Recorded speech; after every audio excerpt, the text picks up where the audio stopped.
बिस्मिल्लाहिर्रहमानिर्रहीम। अस्सलामुअलैकुम। बेटा एक्सरसाइज 1.1 कंप्लीट हो गई। उसके बाद थ्योरी पढ़ते हैं ऑपरेशंस ऑन सेट्स।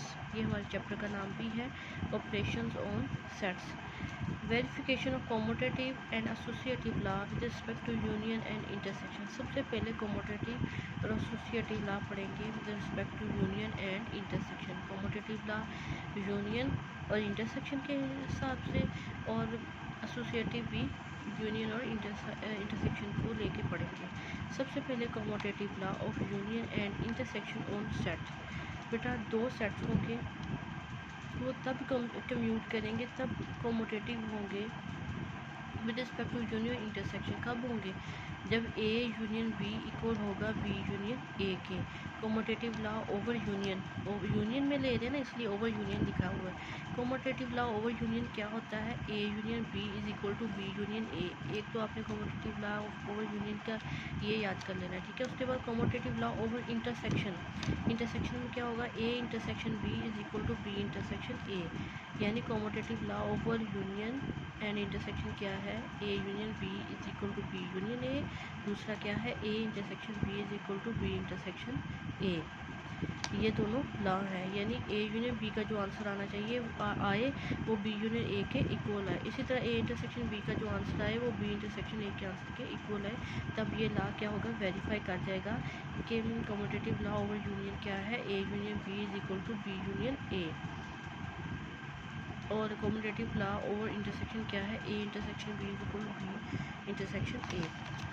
नेक्स्ट बात करते हैं associative law of union and intersection. Associative में 3 सेट्स यूज़ होते हैं, कम्यूटेटिव में 2 सेट्स यूज़ होते हैं, और एसोसिएटिव लॉ में कितने सेट्स यूज़ होते हैं? 3, ए बी सी। ये भी हम यूनियन और इंटरसेक्शन के हिसाब से देखेंगे। जब यूनियन की बात करेंगे तो क्या लिखेंगे? ए यूनियन, देखिए ए बाहर है और दो सेट के हैं ब्रैकेट के अंदर है। A union B intersect B union C is equal to, equal किस तरफ? जो ए बी को ब्रैकेट कर लेंगे, सी को बाहर निकाल देंगे। A union B union C. और दूसरा तरीका ये इंटरसेक्शन में क्या लिखेंगे? ए यूनियन की जगह जहाँ जहाँ यूनियन वहाँ वहाँ क्या लगा देंगे? इंटरसेक्शन लगा देंगे। ए इंटरसेक्शन ब्रैकेट में क्या है? B intersection C is equal to A intersection B bracket में इंटरसेक्शन सी बाहर, ठीक है। एसोसिएटिव लॉ यूनियन और इंटरसेक्शन क्या है? A union B is A union B union C is equal to A union B bracket में union C. ये union के लिहाज से, और ये इंटरसेक्शन के लिहाज से क्या है? A intersection B intersection C is equal to A intersection B bracket में इंटरसेक्शन सी, ठीक है। ये था associative law over union and intersection. इसके बाद बात करते हैं वेरिफिकेशन ऑफ डिस्ट्रीब्यूटिव लॉ। सबसे पहले कॉम्यूटेटिव लॉ पढ़ा यूनियन और इंटरसेक्शन के लिहाज से, फिर हमने associative law of union associative law पढ़ा यूनियन और इंटरसेक्शन के लिहाज से। अब पढ़ेंगे verification of distributive law. Distributive law क्या है? डिस्ट्रीब्यूटिव लॉ में भी 3 सेट्स यूज़ होते हैं। डिस्ट्रीब्यूटिव लॉ में भी क्या करते हैं? 3 सेट्स यूज़ होते हैं, जिनमें क्या कैसे लिखते हैं? A union B intersection C.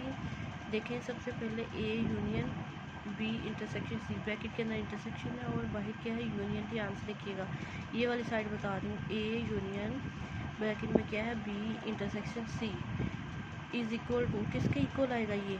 A union B. ए को बी के साथ भी लिख लें, और फिर बाद में क्या आ जाएगा? इंटरसेक्शन। ए को बी के साथ लिख लिया, ए को सी के साथ भी लिखेंगे। दोबारा सुन लें, A union B intersection C किसके इक्वल है? ए यूनियन बी के। उसके बाद क्या आ रहा है? इंटरसेक्शन। ए को बी के साथ लिखा अभी आपने, फिर ए को सी के साथ लिखेंगे, A union C. A union B intersection A union C के। और पढ़ेंगे क्या? Distributive law of union over intersection. बेटा कैसे पढ़ेंगे? हमेशा जो साइन ब्रैकेट के अंदर आएगा, जो सिंबल ब्रैकेट के अंदर आएगा उसे ओवर में पढ़ेंगे, जो सिंबल ब्रैकेट के अंदर आएगा उसे ओवर में पढ़ेंगे। Distributive law of union over intersection. Distributive law of union over intersection, ठीक है। अब दूसरा तरीका देख लें, यहाँ पे distributive law of intersection over union, जो ब्रैकेट के अंदर सिंबल होगा उसे ओवर में पढ़ेंगे, distributive law of intersection over union.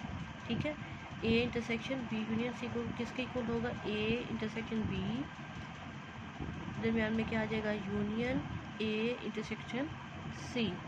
ठीक है, ये दोनों क्या होते हैं, इक्वल होते हैं। पढ़ेंगे क्या, distributive law of intersection over union, क्या पढ़ेंगे, ओवर यूनियन। ये था डिस्ट्रीब्यूटिव लॉ, जिसमें 3 सेट्स यूज़ होते हैं, 2 सिंबल यूज़ होते हैं। अगर बाहर यूनियन को लेकर आएगा इंटरसेक्शन, पढ़ेंगे distributive law of union over intersection. ठीक है, और अगर बाहर इंटरसेक्शन अंदर यूनियन तो पढ़ेंगे distributive law of intersection over union, जो ब्रैकेट के अंदर उसे ओवर में पढ़ेंगे। ये है वेरिफिकेशन ऑफ डिस्ट्रीब्यूटिव लॉ। उसके बाद आ जाता है D Morgan's law. D Morgan's law क्या है, कहते हैं अगर ए यूनियन बी का कंप्लीमेंट ले, ए यूनियन बी का होल का कंप्लीमेंट ले तो क्या किसके इक्वल आता है, वो ए के कंप्लीमेंट के। यू जो है ना यूनियन कंप्लीमेंट की वजह से किस में चेंज हो गया, इंटरसेक्शन में, और बी का कंप्लीमेंट। इसी तरह अगर ए इंटरसेक्शन बी के होल का कंप्लीमेंट ले तो वो किसके इक्वल आएगा, ए का भी कंप्लीमेंट बी का भी कंप्लीमेंट, और कंप्लीमेंट की वजह से इंटरसेक्शन किस में चेंज हो गया, यूनियन में। क्लियर हो गया। ठीक है, ये डी मॉर्गन्स लॉ, ये और ये डी मॉर्गन्स लॉ है। और पीछे मैंने आपको commutative law of union and intersection पढ़ाया, associative law of union and intersection पढ़ाया, डिस्ट्रीब्यूटिव लॉ पढ़ाया, जिसमें हमने पढ़ा distributive law of union over intersection, distributive law of intersection over union. ठीक है बेटा, उसके बाद एक्सरसाइज 1.2 पे आते हैं। एक्सरसाइज 1.2 है, क्वेश्चन नंबर 1 है वेरीफाई। क्वेश्चन नंबर 1 क्या है, वेरीफाई करें कि ए यूनियन बी किसके इक्वल होता है, बी यूनियन ए के। अभी मैंने आपको कम्यूटेटिव लॉ पढ़ाया, ठीक है, यूनियन के लिहाज से, फिर इंटरसेक्शन के लिहाज से पढ़ाया, ए इंटरसेक्शन बी किसके इक्वल होगा, बी इंटरसेक्शन ए के। ये हमने वेरीफाई करना है। अब ये हमें ए बी दिया गया, सबसे पहले क्या फाइंड करें, हमारे पास क्या है, ए यूनियन बी किसके इक्वल आना चाहिए, बी यूनियन ए। ये लेफ्ट हैंड साइड है, ये राइट हैंड साइड है। मैंने सबसे पहले राइट हैंड साइड ली है, कौन सी राइट हैंड साइड है, बी यूनियन ए। मैंने लिख लिया बी यूनियन ए। सबसे पहले बी आ रहा है तो आपने बी लिखना है, फिर यूनियन आ रहा है आपने यूनियन लिखना है, उसके बाद ए आ रहा है आपने ए की वैल्यू लिख देनी है। इधर से यूनियन में हम सीक्वेंस से सारे एलिमेंट्स लिखते हैं, लेकिन एक बार लिखते हैं। 1 2 3, यहाँ 12 तक है, 7 8 9 10 11 12, और यहाँ 1 से लेकर 10 तक है। तो हमने सारे लिखने होते हैं, सीक्वेंस लिखने होते हैं, एक बार लिखनी होती है। 1 2 3 सो 10 इसमें भी है, ठीक है, 10 तक, फिर 10 तक इधर भी है। तो नेक्स्ट क्या आ जाता है, 11 और 12। ठीक है, ये था बी यूनियन ए। अब हमारी लेफ्ट हैंड साइड क्या है, ए यूनियन बी। ए की वैल्यू पुट की, यूनियन बी की वैल्यू पुट की। ए यूनियन बी किसके इक्वल है, सीक्वेंस से लिखते हैं, 1 से 10 तक लिख लिया, उसके बाद 10 तक इधर भी आ रहा है, 11 और 12। तो देखें इसका आंसर और इसका आंसर दोनों क्या है, इक्वल है। आपने लिखना है hence prove left hand side equal to right hand side, so A union B equal to B union A. जैसे मैंने आपको ये क्वेश्चन करवाया, सेम इन्हीं लाइंस में आपके बाकी क्वेश्चन होने चाहिए जो मैंने आपको होमवर्क में देने हैं। ठीक है, एक पार्ट मैंने करवाया, एक आपने खुद करना है यूनियन के लिहाज से, और सेम इसी तरह इंटरसेक्शन के लिहाज से भी आपने करना है, जहाँ जहाँ यूनियन वहाँ इंटरसेक्शन यूज़ करेंगे।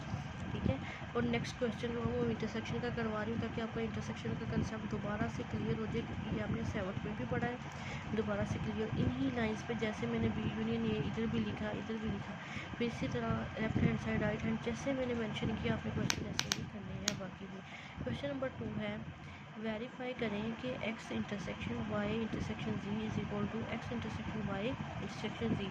ये है associative law over intersection associative law intersection के लिहाज से। हमारा x भी दिया गया है, y भी दिया हुआ है, z भी दिया हुआ है। ठीक है, सबसे पहले बेटा हमारी राइट हैंड साइड, सबसे पहले कौन सी side, right hand side. Right hand side हमारे पास है x intersection y intersection z।